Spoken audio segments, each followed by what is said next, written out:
만약에 여러분이 육각형 인간으로 수치한다면은 어떻게 나올까요, 여러분?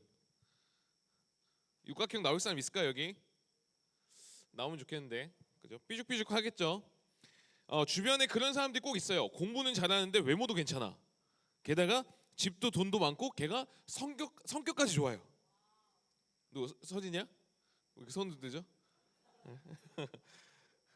그런 사람들이 주변에 꼭 있어요. 한 명쯤은 꼭 있거든요. 그러다 보면 내 모습을 보면 뭔가 내 모습이 이제 초라해 보이는 거죠. 나는 그러면 뭐 해야 될까?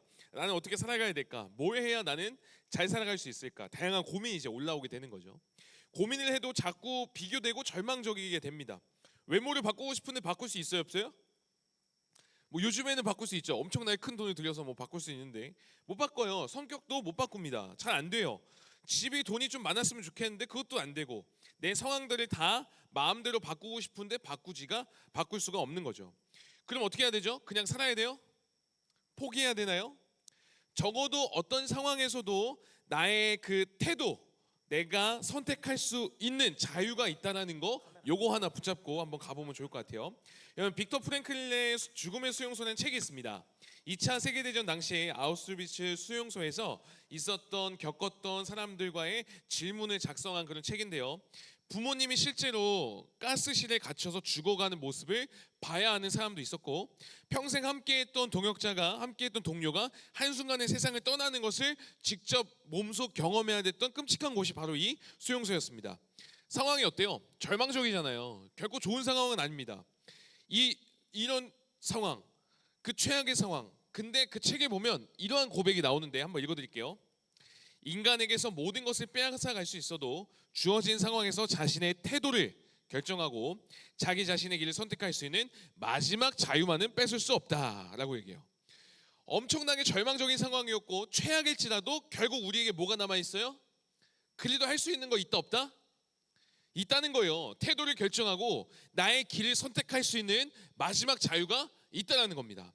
오늘 우리가 말씀을 통해 가져야 될 믿음이 뭐냐면 바로 이 태도에 관한 거예요. 포로 수용소 같은 그런 삶, 육각형 인간을 보면서 박탈감을 느끼고 포기할 게 아니라 믿음으로 우리는 뭐 할 수 있다? 선택할 수 있다는 거죠. 지금도 여러분 선택할 수 있어요. 말씀을 듣냐? 자냐? 여기 앉아 있을까? 나갈까? 선택할 수 있잖아요. 여러분, 포로 수용소의 이 삶은요, 위대함과는 거리가 멉니다. 위대한 성공을 이룰 기회도 없어요. 그러나 그곳에 있는 많은 사람들이 그래서 좌절하고 포기했는데 포기하지 않았던 사람들도 있었다는 거죠. 육각형 인간을 보면서 저 사람은 되는데 나는 안 되는데, 그러면서 똑같이 절망하고 포기할 수 있는데 포기하지 않고 묵묵히 자신의 길을 가는 사람이 있다는 거예요. 여러분이라면 그러한 상황 가운데서 여러분은 어떤 선택을 해나가시겠어요? 초라해 보이고 위대함과 거리가 멀어 보이는 내 삶이라 할지라도 그 가운데 하나님께서는 내가 어떤 삶을 살아가기 원하시는지 말씀을 통해서 계속 보도록 하겠습니다. 미국의 한 사회학과 교수님이 자신의 강의를 듣는 학생들에게 과제를 냅니다. 숙제를 내요. 볼티모어 지역에 아주 가난한 빈민가로 가서 그곳에 사는 청소년 200명을 그들의 생활 실태 조사를 하는 거였습니다. 이게 과제였어요. 조사를 해보니까 이 청소년 200명의 삶이 형편이 없어요. 너무 절망적인 거죠. 왜냐하면 빈민가니까 환경이 너무 좋지 않아요. 그리고 학생들이 만났던 청소년들을 보면서 미래에 대한 평가서를 내게 합니다. 내용이 어땠을까요? 이 청소년들에 대한 미래에 대한 평가서를 낸 거예요. 가난하고 교육도 제대로 안 되고 너무나도 힘든 그 상황이니까 대부분의 평가서가 이렇게 됐대요. 이 아이들에겐 미래가 없습니다. 아무런 기회도 주어지지 않았기 때문입니다. 대부분의 평가서가 이랬다는 거예요. 그런데 25년이 흘러요. 25년이 흘러서 다른 사회학과 교수님이 이 연구 자료를 보게 됩니다. 근데 너무 흥미로운 거예요. 어떻게 됐을까? 그래서 학생들에게 또 200명의 그 청소년들 25년이 지난 다음에 이들이 어떻게 살아가고 있을까? 이들의 삶을 추적 조사하기에 과제를 냅니다. 조사 결과 굉장히 놀라운 사실이 밝혀져요. 사망하거나 다른 지역으로 이사간 20명을 제외하고 나머지 180명이 이들 중에 180명 중에 그들의 삶이 어땠을까요? 무려 176명이 변호사, 의사, 사업가, 대학 교수가 됐대요. 절망적인 상황이 놀랍지 않아요, 여러분? 우리는 되고 싶어도 안 되잖아요. 이게 쉽지 않은데 그 절망적인 상황에서 된 거예요. 그래서 이 교수가 조사를 더 진행하면서 어떻게 해야 이렇게 될 수 있을까? 이 절망적인 상황에서 어떻게 이들이 삶을 포기하지 않고 잘 살아갈 수 있었을까? 한 명 한 명 그 청소년들 이제는 어린이죠. 그들이 인터뷰에 갑니다. 절망적인 청소년 시기였을 텐데 환경이 좋지 않았을 텐데 어떻게 지금의 삶으로 갈 수 있었나요? 근데 그 170명 되는 청소년들이 한결같이 이렇게 대답했대요. 우리에게 있었던 한 선생님 덕분입니다 라고 얘기했대요. 그래서 그 선생님을 찾아가서 물었어요. 이 절망적인 상황에서 이 빈민가 청소년들을 어떻게 새로운 삶으로 이끄셨나요? 그 비결이 뭔가요? 그 교사가 짧게 대답해요. 처음에는 저도 이 아이들을 보고 절망적이었는데 포기하지 않고 사랑해줬습니다. 그 선택이 이 아이들의 삶을 바꿀 수 있었던 것 같아요 라고 얘기합니다. 보세요. 이 선생님이 처음에 이 빈민가로 볼티모어로 발령받았을 때, 학교에 배정받았을 때 절망적이었을 거예요. 상황이 좋지 않으니까요. 환경이 좋지 않으니까요. 환경은 너무나도 거칠고 아이들은 상처투성이의 절망적인 가정 환경이었으니까요. 근데 이 선생님이 뭘 선택했다고요? 포기하기로요? 절망하기로요? 아니요. 이들을 사랑하기로 선택했다는 거죠. 여러분, 선택이 이 아이들의 삶을 바꿔갈 수 있었던 거예요. 여러분 보세요. 상황이 사람을 만들지 않아요.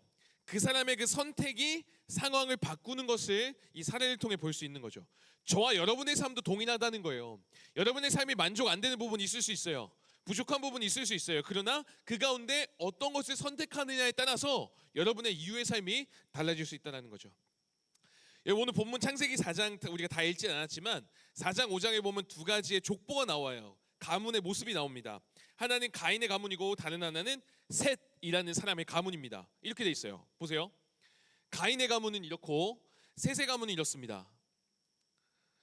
창세기 4장을 보면 가인의 후손들은요 도시를 건설해요. 그리고 문화를 만듭니다. 4장 20절부터 22절에 보면 이렇게 되어 있어요. 눈으로 한번 보시고 제가 한번 읽어드릴게요. 야단은 야발을 낳았으니 그 장막에 거주하여 가축을 치는 자의 조상이 되었고, 그림 띄워주세요. 그림. 그의 아우의 이름은 유발이니 그는 수금과 퉁소를 잡는 모든 자의 조상이 되었고, 실라는 두발가인을 낳았으니 그는 구리와 쇠로 여러 가지 기구를 만드는 자요, 두발가인은 누이에 남아있더라. 뭐 이렇게 돼 있는데, 야발이 어떤 사람이래요? 한글은 어렵지 않죠? 뭐라고 돼 있어요?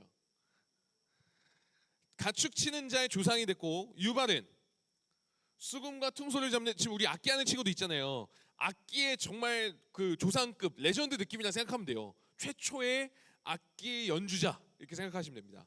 두발가인은 각종 기계를 만든 사람의 조상이 돼요. 지금의 뭐 누구를 칠까요? 일론 머스크 그런 사람이에요. 두발가인이. 지금 우리가 살아가는 이 도시의 특성과 같은 효율성, 합리성, 분업화, 탁월함, 이 모든 게 누가 가지고 있었어요? 가인의 후손들로부터 뻗어나온 문화입니다. 이와 반대로 이 가인의 가문과 반대로 오른쪽을 보면 누가 있어요? 셋이라는 가문이 나와요. 이들은 문화의 시작을 울렸던 가인의 후손들과 달리 별 볼 일이 없습니다. 어때요? 눈으로 한번 봐봐요. 얘네가 한 게 뭐예요? 한 거 뭐 있어요? 낳고 죽었더라. 낳고 죽었더라. 특별한 거 있나요? 낳고 죽었더라. 이거밖에 없어요. 가인의 후손은 문화를 만들어내고 성을 만들어내고 도시를 형성했습니다. 근데 셋의 후손은 그저 태어나고 자녀를 낳고 죽었다밖에 없어요. 여러분이라면 이 두 가문 중에 어떤 가문이면 좋겠어요? 여러분이? 어렵나요? 가인, 그쵸? 가인이면 좋겠잖아요. 어떤 가문이 좋아 보여요? 당연히 가인의 가문이죠. 남들에게 내세울만 하죠. 반면 셋의 가문은 어때요?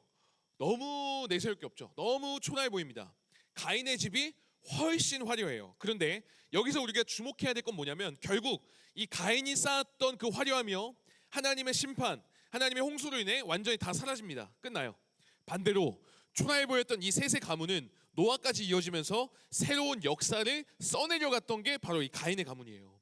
오늘 하나님을 믿고 예수님을 따르는 우리는 사실 이 셋의 가문에 가깝죠. 저와 여러분의 삶도 그렇다는 거예요. 저와 여러분의 삶이요, 가인과 같은 사람들과 비교했을 때 너무 초라해 보입니다. 내가 이래서 뭘 할 수 있나 그런 생각도 들어요. 화려하지가 않은 거죠. 가인의 가문과 같이 더 화려하고 뛰어난 이들이 주변에 너무나도 많은 거예요. 그래서 자꾸만 위축되는 게 10대 시절입니다. 비교되는 게 10대의 여정이에요. 근데 결국 초라해 보였던 이 셋의 가문을 들어서 노아로까지 이어서 새로운 역사를 쓰신 하나님께서 저와 여러분의 삶도 오늘 그렇게 써내려가기 원하신다는 거예요. 여러분, 셋의 자손이었던 노아 누구죠? 노아 누구죠? 노아의 방주 아시죠? 비도 안 오는 날에 하나님 명령하세요. 야, 세상에 포악함이 가득하니 내가 홍수를 일으켜서 이거 심판할 거야. 너 산에 올라가서 배를 만들어. 엄청 큰 배를 만들어. 그래서 노아가 비도 오지 않는데, 심지어 바닷가도 아니에요, 산에 올라가서 하나님의 말씀에 따라 순종하여 산에서 배를 만들기 시작합니다. 여러분, 노아는 원래 배 만드는 사람이 아니에요. 배에 대해 잘 몰랐습니다. 배를 한 번도 만들어 본 사람이 아닙니다. 그러나 하나님의 말씀에 따라서 하루하루 망치질하고 대패질하면서 배를 만들기 시작해요. 무려 120년간. 상상해 보세요, 여러분. 120년간 노아가 배를 만들고 있을 때 다른 사람들은 뭐 했을까요? 어떤 사람은 새로운 산업을 일으키고, 어떤 사람은 혁신을 일으키고 건물을 지었을 겁니다. 영향력 있는 어떤 일들을 하고, 어떤 사람은 돈도 많이 벌었을 거예요. 누군가는 집값이 올랐다고 좋아할 거고, 누군가는 승진했다고 좋아할 거고, 누군가는 1등 했다고 좋아할 겁니다. 그에 비해 노아가 한 일은 뭐죠? 노아는 뭐 했어요? 상대적으로 너무나 작고 무의미해 보일 수 있어요. 하지만 이 노아요, 묵묵히 자신의 해야 할 일을 합니다. 뚝딱뚝딱 그 망치질하면서 하나님의 말씀에 순종하며 120년을 보내요. 노아의 마음이 어땠을까요? 그들 보면서 상대적 박탈감 느끼지 않겠어요? 여러분, 우리가 이 세상에서 믿음으로 살아간다는 거, 하나님의 자녀로 살아간다는 게 이 노아와 같을 수 있습니다. 남들 다 자기 마음대로 살아갈 때 우리는 어떻게 살아가요? 하나님의 말씀에 따라서 뚝딱뚝딱 또 말씀 읽고 예배 드리고 용서하고 기도하고, 다른 사람들 다 마음대로 자기 마음대로 살아갈 때 우리는 어떻게 해요? 하나님 위해 살아가고자 그래도 인내해보고자 또 말씀 보고 또 순종하고, 근데 우리의 삶과 그들의 삶을 보면은 바뀌는 건 없고, 오히려 마음대로 살아가는 저 사람들이 더 성적이 잘 나오고 더 돈도 잘 벌고 친구들과 더 잘 지내고 심지어 연애도 잘하면, 어떤 마음들을? 그 심정이 어때요? 노아는요, 이거를 120년간 그렇게 지냈다는 거예요. 우리가 보기에 별 볼 일 없어 보이는 그 노아의 삶을, 근데 중요한 거 이거예요. 하나님은 그의 삶을 주목하셨고 그의 삶을 기억하셨어요. 그의 삶을 바라보셨고 잊지 않으셨고, 120년간 하나님의 말씀에 순종하여 뚝딱뚝딱 그 배를 만들었던 노아로부터 새로운 구원의 역사가 쓰여지기 시작했다는 거예요. 그 말은 우리 또한, 오늘 살아가는 저와 여러분 또한 하나님의 말씀에 따라 순종하며 한 걸음 한 걸음 뚝딱뚝딱 노아처럼 살아가는 삶이요, 이거 결코 가치 없는 삶이 아니라는 거예요. 우리가 여전히 가야 할 길이고, 우리가 여전히 선택해야 될 믿음의 길이라는 겁니다. 그래서 여러분이 이렇게 예배 드리는 거, 여러분이 하나님 믿는 거, 말씀 읽고 그렇게 살아가는 몸부림이요, 때로는 회의감 들 때 있어요. 내가 왜 이렇게 예배 드려야 되지? 내가 왜 이렇게 말씀 믿어야 되지? 지금 내가 하는 일이 괜찮은가 싶은데, 분명한 것은 하나님이 그러한 우리의 삶을 어떻게 하신다고요? 보고 계신다는 겁니다. 잊지 않으신다고요. 기억하고 계시고 그 순종의 발걸음을 여전히 믿음으로 살아가는 여러분의 모습을 하나님이 사용해 가신다는 거예요. 무엇보다 이 세상이 끝날 마지막 날에 하나님 앞에 설 때 하나님은 그 삶을 보면서, 우리가 살아온 삶을 보면서 그거대로 판단하실 겁니다. 그러므로 여러분, 오늘 우리가 살아갈 때 우린 비교하면서 끝까지 어떻게 해요? 가인 가문처럼 되고 싶잖아요. 영향력 있고 싶잖아요. 근데 그렇게 되려고 그들 쫓아가기보다는 각자에게 주어진 삶이 있어요. 그 삶이라는 퍼즐 조각을 담담하게 맞춰가는 거, 그거면 되는 거예요. 하나님이 말씀하신 것을 노아처럼 뚝딱뚝딱 순종해 가는 거, 그거면 된다고요. 사랑하는 여러분, 여러분은 지금 주어진 삶에서 어떤 선택을 해나가시겠어요? 우리가 상황이 아무리 힘들어도 선택할 수 있다 했잖아요. 여전히 가인의 가문을 부러워하면서 그 가문 쫓아서 나도 저렇게 한탕하면서 살아가 봐야지, 아니면 하나님이 내게 주신 그 말씀 붙잡고 노아처럼 순종의 발걸음 뚝딱뚝딱 선택해 가시겠습니까? 어떻게 가시겠어요? 21세기 오늘날 현대판 뚝딱뚝딱 이 노아의 삶이라고 평가받을 수 있는 한 청년의 삶을 좀 소개하면서 말씀을 마무리해 보려고 합니다. 제가 시간이 별로 없는 것 같아서 지금 말을 빨리 하는데 괜찮아요? 네. 이분은 라영한 교수님이라고 있어요. 총신대학교 조직신학과 교수님인데, 이분의 둘째 아들에 대한 이야기를 좀 해보려고 해요. 둘째 아들이 이 교수님보다 먼저 갑작스럽게 세상을 떠나요. 청년 때. 그렇게 세상을 떠난 뒤에 이 교수님께서 아들이 어떻게 살았는지를 그의 기록과 장례식에 온 사람들의 이야기를 통해서 알게 되는데, 잠시 소개해 드릴게요. 현대판 노아였던 이 둘째 아들의 주중에 일정이 이랬대요. 주중에 어떻게 살았냐면 이렇게 살았어요. 월요일에는 직장인인데, 월요일에는 직장에서 일 끝나고 퇴근한 뒤에 저녁에 청년들과 영상으로 성경을 같이 읽어가는 통독 모임을 했습니다. 월요일 저녁에는. 화요일에는 그리스도인 직장인 모임인 VCC BMC라는 게 있어요. 그거를 또 진행해요. 수요일은 우리처럼 수요 기도회했고요. 목요일은 거리에서 노숙자들 찾아가서 전도했고요. 금요일에는 청년부 리더 성경 공부 진행했습니다. 일주일 동안. 그렇다고 직장 일을 소홀히 한 것도 아니었어요. 2013년 회사 업무 평가에서 이 둘째 아들이 최고 등급을 받아요. 심지어 이 둘째 아들 장례식 때는 이 회사 대표가 와서 이 아버지한테 그런 얘기까지 해요. 이후에 이 둘째 아들이 리더로서 회사를 이끌어갈 것을 기대했는데 그렇게 했으면 좋겠는데 아쉽게 됐다. 이런 이야기까지 해요.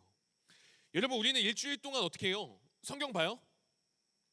성경 보지도 않고 열심히 살려고 해도 이 정도가 안 되는데 이분은 어떻게 이렇게 살아간 거죠? 성경 공부하지, 기도하지, 또 전도하지, 거기다가 주어진 일상까지 잘 살아가서 업무평가 최고 받지, 어떻게 이게 살아갈 수 있는 거예요? 2014년 4월 20일 둘째 아들이 떠나기 바로 전날입니다. 주일 예배 마치고 이 둘째 아들이 본인의 SNS에서 이런 글을 씁니다. 주일은 일주일 중 가장 소중한 날. 여러분, 이 둘째 아들이 뭘 가장 소중했는지 아시겠어요? 이 아들에게는 이 주일의 예배가 하나님과의 만남이 일주일의 삶 모든 것을 감당할 수 있는 힘의 근원이었던 거예요. 예배를 통해 하나님을 알게 되고 하나님을 경험하고 하나님을 바라보게 되는 거, 이 둘째 아들을 통해서 예배의 소중함을 이 교수님도 다시 한번 알게 됐고, 이 세상에서 교회를 중심으로 하나님을 중심으로 그렇게 살아가는 삶이 가져다는 힘 또한 알게 되었다는 거죠. 이 둘째 아들이 이렇게 변화된 계기가 있는데, 이 둘째 아들이요 영국에서 유학을 합니다. 영국에서 대학생 캠퍼스를 다니면서 유학을 했는데 한 노숙자를 만나게 돼요. 이 노숙자가 이 아들에게 다가와서 한 끼 먹을 돈을 구합니다. 자기가 계속 굶었다는 거예요. 보통은 여러분 누군가 찾아와서 좀 한 푼 줍쇼 하면 어떻게 해요? 요즘엔 그냥 지나가거나 돈 주고 빨리 지나가잖아요. 돈 없다고 하거나. 근데 이 아들이 어떻게 했냐면 햄버거 사주면서 이 노숙자랑 대화를 하기 시작합니다. 대화를 하는데 이 노숙자가 알고 보니까 다음날 이제 일을 구하기 위한 면접을 구했다는 거예요. 면접을 가게 된다는 거예요. 그래서 면도도 했으면 좋겠고 좀 씻었으면 좋겠고 막 얘기를 하는 거죠. 그랬더니 이 아들이 얘기하다 보니 정말 진심인 것 같은 거예요. 그래서 이 노숙자가 진심으로 이 거리의 생활을 벗어났으면 좋겠다. 그래서 깨끗한 옷 주고 면도 용품 사주고 잠시 지내 임시 숙박업소 비용까지 내줍니다. 여러분, 이 아들이 돈이 많았나요? 아니요, 돈이 없었어요. 고등학교 졸업 이후에 부모 도움 없이 스스로 알바하면서 유학했던 거거든요. 스스로 일해서 학비 벌면서 공부하고 있었어요. 적지 않은 돈이었지만 그 노숙자를 위해서 본인이 모았던 돈, 통장에 있던 돈을 탈탈 털어서 다 지원해 준 거예요. 그리고 몇 년 후에 이 아들이요 대학을 졸업하고 취업해서 직장 생활을 하게 됩니다. 퇴근 후에 집에 가려고 하는데 지하철을 탔어요. 근데 지하철이 이렇게 오는데 마음속에서 이 열차 타지 말라는 뭔가 마음의 찔림이라고 해야 되나요? 다음 열차를 타라는 거예요. 그런 마음이 자꾸 들더래요. 그래서 이 열차 보내고 다음 열차를 타고 이렇게 자리에 앉았는데 옆에 앉은 사람이 갑자기 말을 걸어오면서 막 얘기를 하기 시작합니다. 본인이 원래는 노숙자였는데 지금은 취직해서 직장 생활을 하고 있고 기도 모임에 가는 중이다라고 이 외국인이 말을 걸어오기 시작했다는 거예요. 실제 아들이 이 본인의 SNS에서 올린 글입니다. 한번 읽어드릴게요. SNS에 이렇게 썼어요. 방금 성령께서 이끄신 일에 대해 간증하고 싶습니다. 집으로 돌아오는 길에 나는 킹스 크로스역을 향해 가는 지하철에 발을 들였습니다. 그런데 특별한 이유도 없이 마음이 불안해져서 다른 칸으로 옮겼습니다. 이런 일이 두세 번 반복되었고 결국 내 마음이 평안해지는 자리에 앉게 되었습니다. 이런 경험은 처음이었습니다. 열차가 출발했고 내 왼쪽에 앉아있는 자말이라는 사람이 말을 걸어와 언젠가 함께 기도 모임에 가자고 나를 초대했습니다. 나도 그리스도인임을 말했고 그가 언제 예수를 믿게 되었는지 물었습니다. 그는 1년 반까지 마약 중독에 빠진 노숙자였으나 하나님을 만났고 세상이 아닌 하나님 아버지 안에서 위로를 찾았다고 했습니다. 복음 안에서 진리를 발견했다고 했습니다.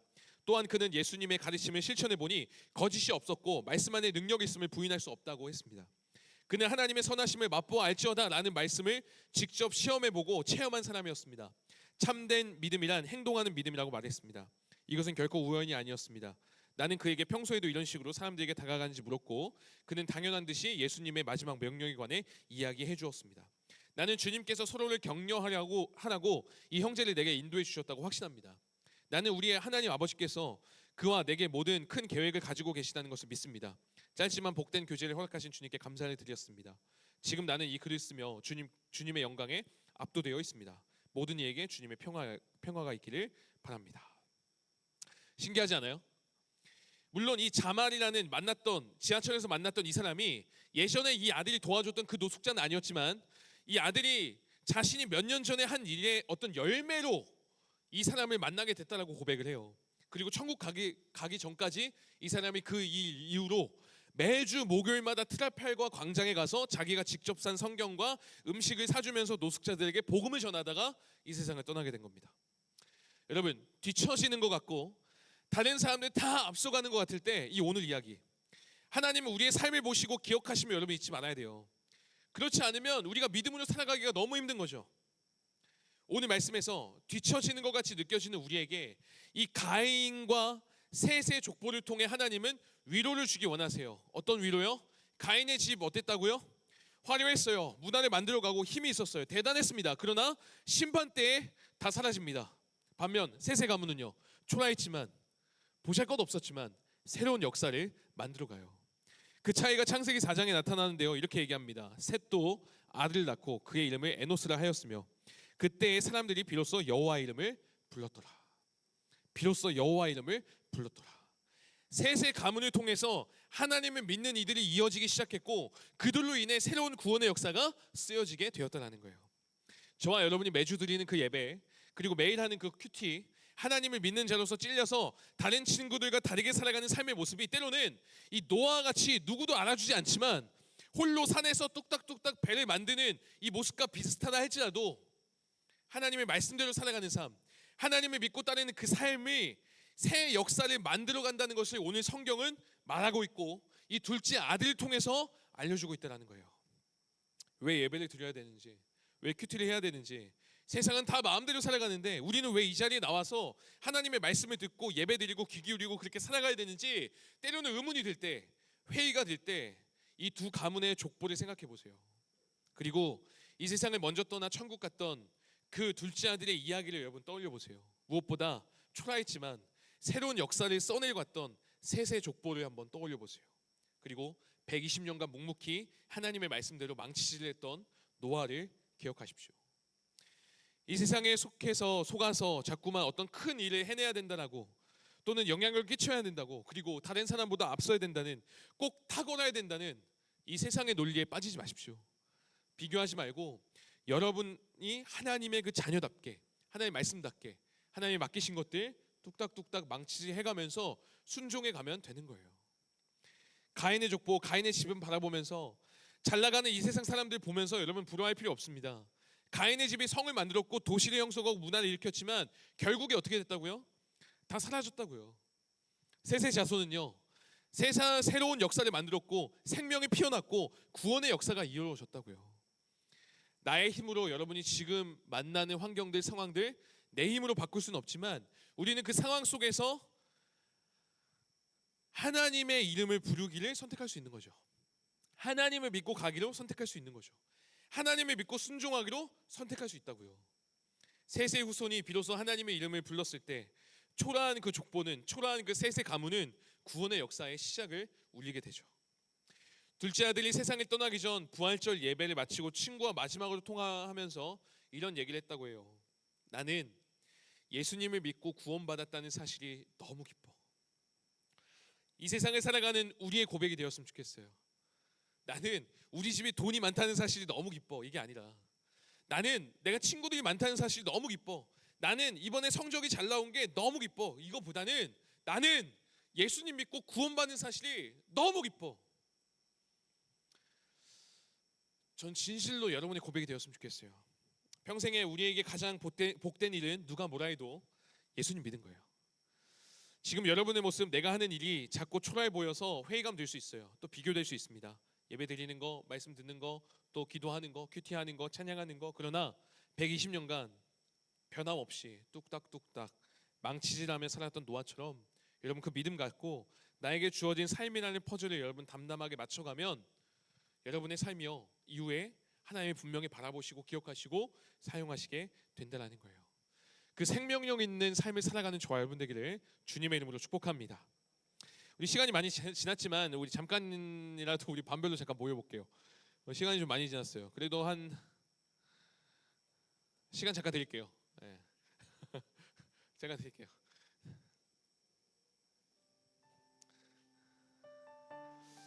우리 만나서 한 1분, 2분씩 한 사람당 이렇게 얘기를 좀 나눠야 될 것 같은데 반별로 한번 잠깐 모여보겠습니다.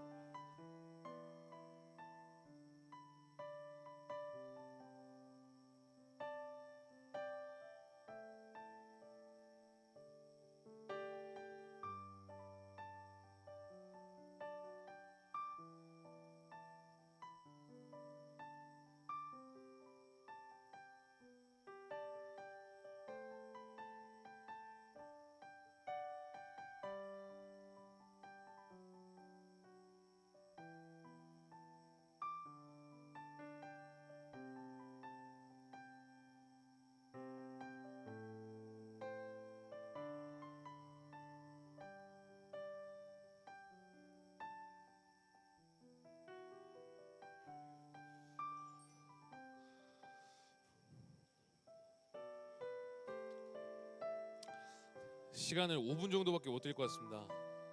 우리 5분 동안 잠깐만 얘기하고 마치고 또 우리 온세대회 전까지 시간이 많으니까 우리 선생님들 마치고도 우리 아이들과 또 라면 먹으면서 또 이후에도 교제해 주시면 감사하겠습니다.